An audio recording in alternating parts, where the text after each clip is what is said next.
Colonel Harris took a step back, his mind racing with questions. He had read the files, he had seen the reports, and yet the man before him did not belong in the present. Yet here he was standing in the light of the early morning fog. The janitor adjusted, his worn cap, and his eyes seemed to glimmer with memories that no one else could share. The colonel tried to find words to speak to him, but nothing came out. The air around them felt heavier, as though the walls themselves were holding their breath. He could feel the sweat on his brow and the chill creeping down his spine as he remembered the debriefs, the secret missions, the coded transmissions that had once filled the secure rooms of the airbase. The janitor moved slowly toward the corridor, running his hand along the walls as if reacquainting himself with a space that had changed little but carried echoes of the past. His boots scraped softly against the concrete, the sound familiar yet foreign to the colonel. He felt a strange mixture of fear and admiration as he watched the man move with the quiet confidence of someone who had survived things no one could understand. He remembered the encrypted messages, the sudden disappearances, the reports that had vanished from the archives. The colonel had always assumed that Ghost 6 was gone forever, but now standing before him he realized that perhaps some things never truly ended. The janitor stopped at a door, the paint peeling and the hinges rusted. He placed his hand on the metal and paused, as if feeling for a memory embedded in the steel. The colonel followed cautiously, trying to gauge whether this man was a threat or an ally. He could see the faintest tremor in the janitor's hand, but it was not weakness, it was the weight of years of secrecy, of being forgotten, and yet remembering everything that had happened. He remembered missions where every step could be the last, where trust was a currency and betrayal was always near. Colonel Harris cleared his throat, trying to regain some command over the situation. He asked about the missions, about the call sign, about the orders that had been given so long ago. The janitor looked back over his shoulder and smiled, a slow, almost imperceptible smile that made the colonel feel like he was both being welcomed and warned all at once. The janitor spoke softly, recounting fragments of the past, the operations that had gone dark, the messages that had been intercepted and destroyed the names of comrades who had vanished. In the night, he spoke without emotion, yet every word carried the weight of history and of lives that had been lost or hidden. They moved together down the corridor, the colonel unsure whether to trust the man walking beside him, every instinct telling him to call for backup, to reach for his sidearm. But something about the way the janitor carried himself made hesitation more powerful than fear. He could feel the rhythm of the man's movements like a code he had once known. He remembered drills and signals and the secret protocols that had been taught to very few people. The janitor stopped again at a staircase descending into darkness, and the colonel saw the outline of old machinery pipes and ventilation shafts that had long since been abandoned. The janitor gestured for him to follow, and the colonel did not hesitate. Though his heart pounded, he descended the stairs slowly, feeling the air grow colder and thicker. With each step, the walls were damp and smelled of rust and oil. The light from above faded until they were moving in near darkness. The janitor paused at a large metal door with a combination lock. The colonel recognized the style. It was military grade, designed for security and secrecy. He watched as the janitor ran his fingers along the numbers as though remembering a combination that had been memorized decades ago. The door clicked open and swung inward, revealing a room that time had forgotten. Inside were crates covered in dust papers, stacked haphazardly, and a single old computer terminal that flickered with a faint glow. The janitor approached it and typed with fluid precision, as if the keyboard itself remembered his touch. The colonel watched as files began to appear on the screen, images of operations, missions completed. Missions aborted, names of operatives that had been redacted in every report, every signature forged or erased, yet here they were displayed as if the past had been waiting for this moment to speak. The janitor turned to the colonel, his eyes steady and his voice low. He began to recount a mission that had gone wrong, a betrayal within the ranks, an operation that had been compromised from the inside. He spoke of decisions that had been made by people who no longer walked the earth, orders that had been issued in the dark of night, instructions that had cost lives, and yet no one had ever known what really happened. He described a situation where trust was broken and loyalty tested, and the colonel felt a chill as he realized the depth of the secrets the janitor had carried. The air in the room seemed to pulse with tension. The colonel could hear his own breathing and the soft hum of the computer. The janitor moved toward one of the crates and opened it, revealing carefully packed documents, maps, photographs, and a series of old communication devices. The colonel leaned in to see a photograph of a mission team, and there in the center of the image was the janitor, younger, cleaner, sharper, his face full of purpose and determination, a life that had disappeared from the world but had never truly ended. The janitor looked at the colonel and said, "The past never forgets, and neither do I." The minutes stretched into hours. The janitor recounted fragments of intelligence, operations, espionage missions, and secret communications. He spoke of codes that had never been broken, of transmissions that had been intercepted, of orders that had been carried out and sabotaged all at once. He spoke in a calm, measured tone. Yet, the colonel felt the weight of every word pressing against him, as though the walls of the room themselves were alive with the ghosts of the past. The colonel realized that every decision he had made as a commanding officer could be traced back to these events, and yet here was the man who had survived them all. The janitor paused and looked at the colonel with eyes that seemed to pierce through him.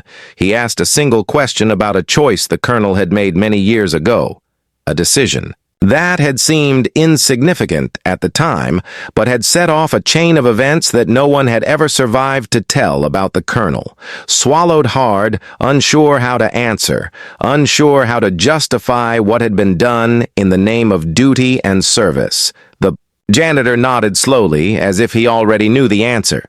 He walked past the colonel to the window and looked out into the foggy morning. The airfield was silent again, but now it seemed different, as though the world had shifted slightly in his absence. Turned back and spoke of waiting, of watching, of knowing that the right moment would come when someone would ask the right question, and the colonel realized that question had just been asked. He tried to speak, to reassure himself, to ask for forgiveness, to understand. But the janitor shook his head softly and said words that cut through the silence, that the past can never be undone, and those who forget it are doomed to relive it. The colonel felt a sudden rush of fear and adrenaline as he understood that this was more than a simple reunion. This was a reckoning for choices made and promises broken. The janitor moved again toward another crate, pulling out a folder marked with a symbol that the colonel recognized immediately, the one that had been stamped on every top-secret document he had ever handled. The janitor laid it on the table and opened it slowly, revealing pages filled with names, dates, and orders. Every detail meticulously recorded, every betrayal noted, every survival accounted. For the colonel leaned over the folder, unable to look away, his mind racing with every operation he had ever overseen, every decision he had ever made. The janitor watched quietly, never rushing, letting the colonel absorb the weight of what was being revealed. He finally spoke again, recounting a night when the colonel himself had given an order that had sent a team into danger, a mission that had been compromised, and a life that had been lost. The janitor said that some of us live in the shadows, not because we want to, but because we are forced to, because the world has no room for the truth. And the colonel realized that the man before him was more than a janitor, more than Ghost 6. He was a living testament to the consequences of every secret, every lie, and every order that had been hidden from the world. Colonel Harris felt a chill run down his spine as the janitor closed the folder on the table, his eyes never leaving the colonel's face. It was as if he could see through every thought, every memory, every doubt the colonel had ever carried. The air in the room was thick with tension and unspoken truths. The janitor spoke softly, telling him that some secrets are not meant to be buried and some mistakes have a way of finding. Those responsible, he said, that time had allowed him to observe, to wait, and now the moment had come for reckoning. The colonel realized that the man before him was not just a survivor, but a reckoner, a presence that demanded answers and yet offered none. The janitor moved toward the old computer terminal and switched it on. The screen flickered to life. Illuminating the room with a pale glow, he began to type sequences of numbers, letters, and codes that the colonel recognized immediately as encrypted. Transmissions from missions long considered lost. The files revealed operations that had been hidden even from the highest levels of command actions taken in secrecy, betrayals covered up, and lives erased, all documented in meticulous detail. The colonel leaned closer, unable to look away, feeling the weight of history pressing down on him, and wondering how much of it he had been unknowingly a part of. The janitor paused and looked at the colonel, his eyes intense and unwavering. He spoke of loyalty tested by betrayal of trust, broken by ambition of orders that had been given in the shadows and carried out with deadly precision. He recounted names. That the colonel had long forgotten names of operatives who had vanished without explanation, some presumed dead, some hidden for their own protection. The janitor spoke with a calmness that belied the violence and chaos embedded in every story. He told it was as if he had witnessed every corner of human duplicity and survived to tell it without losing himself completely. Colonel Harris felt a creeping unease as he realized that every mission he had ever commanded, every decision he had made, was now laid bare before the janitor. He tried to speak, to justify, to explain, to protect himself, but words failed him. The janitor only shook his head, slowly saying that excuses cannot undo consequences, that accountability is not something that can be escaped. It must be faced.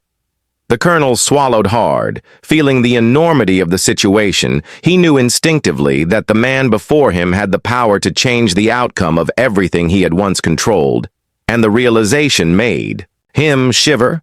The janitor walked toward the crates, opening another, revealing communications equipment, cameras, recorders, and coded messages. The colonel recognized some immediately, and others seemed foreign despite their similarity. He watched as the janitor methodically laid out everything on the table. Each piece of equipment, each file, a fragment of history, a piece of a puzzle that the colonel had never fully understood.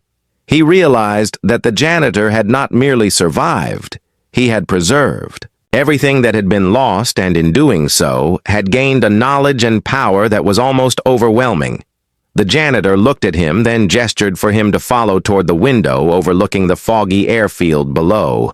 The morning had turned gray, and the silence outside seemed almost unnatural, as though the world itself had paused in anticipation of what was about to happen. He spoke of waiting and watching, of knowing that some truths must be revealed to the right person, at the right moment. The colonel felt a mixture of fear and awe. He realized that the janitor had been waiting not just for him, but for the opportunity to confront those who had made choices that could never be undone. He moved back toward the table, opening another folder revealing photographs of the colonel from years ago, images taken during missions, inspections, meetings, private moments, none of which the colonel had thought anyone could have recorded. He felt exposed and vulnerable as the janitor spoke, of observation, of memory, of recording history in silence. The janitor said that he had watched everyone who had been part of the missions from a distance and some up close, and that the time had come to confront the consequences. The colonel realized the depth of surveillance that had occurred and the skill and patience it must have required to remain undetected for so long. The janitor pulled out a map showing locations of hidden caches of intelligence equipment, weapons, communications devices, and encrypted files. The colonel traced his finger over the map, recognizing some locations, and feeling shock at others. He realized that the janitor had not only survived the betrayal, but had turned the world itself into a network of evidence and information that could change everything. The janitor explained, the importance of each site, the value of every hidden resource, and how it all connected to the missions that had shaped their lives. He felt the enormity of control that had been amassed. Quietly and meticulously, the colonel tried to process the information while the janitor continued to recount details of operations, failures and successes, mistakes of leadership, and moments of courage. He spoke of men and women who had carried secrets, with them to their graves, and of decisions that had rippled through time affecting the lives of hundreds. He spoke of choices made in the fog of war that had never been reconciled, and of a world that demanded accountability even decades later. The colonel felt both shame and respect for the man before him, for his endurance, his clarity, his unbroken purpose. Suddenly the janitor turned and walked toward the door, pausing as he looked back. He said that the past could not be changed, but that the present offered a chance for resolution. The colonel realized that the janitor was offering him a choice to confront the consequences, to acknowledge the mistakes, and to take action before it was too late. He felt the pressure of history pressing down on him and the responsibility of what it meant to finally face the truth of what had been done. The janitor said that some debts cannot be ignored and some actions cannot be undone, and that the time to act was now. The colonel followed the janitor down the corridor past offices and storage rooms, past halls that had been silent for years and now seemed charged with expectation. They reached a small chamber hidden behind a wall panel. The janitor opened it, revealing a room filled with records, files, and evidence of missions never recorded in the official logs. The colonel looked around, feeling the weight of secrecy and power. He realized that this was more than just information. It was history in living form. It was proof of the choices and actions that had shaped their lives and the world around them. The janitor turned to the colonel and said that he had waited for the moment when someone would ask the right question, when someone would seek the truth. And now that moment had come. The colonel understood that the janitor had not come back for revenge or recognition, but to ensure that the truth was acknowledged and that accountability was observed. He felt a mixture of relief, fear, and anticipation. He knew that the coming hours would define everything he had ever known, and that the janitor held the key to reconciliation or ruin. They stood in the hidden chamber. The janitor began to organize the files, arranging them in a way that told a coherent story of the missions, the betrayals, the survival, and the secrets. He explained that each document was connected. Each photograph, each message, each device, a thread in the tapestry of history that had been hidden from the world. The colonel watched in silence, feeling the gravity of what was unfolding, realizing that he was witnessing the culmination of decades of secrecy, patience, and meticulous planning, and that the janitor had transformed memory itself into evidence. Finally, the janitor looked at the colonel and spoke softly that the past will always be present in our choices, in our actions, and in the consequences that follow. He said that facing the truth is not easy but necessary, and that now it was the colonel's responsibility to act, to acknowledge and address the legacy that had been preserved. The colonel felt the weight of years pressing down on him. He knew that decisions he had made in the past could not be undone, but he could shape the present and the future by confronting them, by accepting responsibility, and by moving forward guided by the clarity the janitor had brought into his life. The fog outside the airfield had begun to lift, and the first rays of sunlight filtered through the windows. The janitor said that time is always moving, that the past and the present intersect in moments like this, and that the colonel had a choice to step into that moment fully aware of its implications. The colonel felt a strange mixture of fear, hope, and resolve. He realized that whatever happened next would define him and the legacy of every mission, every decision, every secret, and he knew that the janitor had given him the chance to face it without fear, without denial, and with the knowledge that truth was always waiting to be recognized. The janitor moved toward the door leading back to the main corridor, pausing to look at the colonel. One last time, he said that history is never silent, that actions never disappear, and that people who survive carry both. The memory and the responsibility of what has been done. The colonel nodded slowly, understanding for the first time the depth of what it meant to have survived both in body and conscience. He realized that the janitor had not just returned to reveal the past, but to empower him to confront it, to acknowledge it, and to act in the present so that the future could be shaped differently.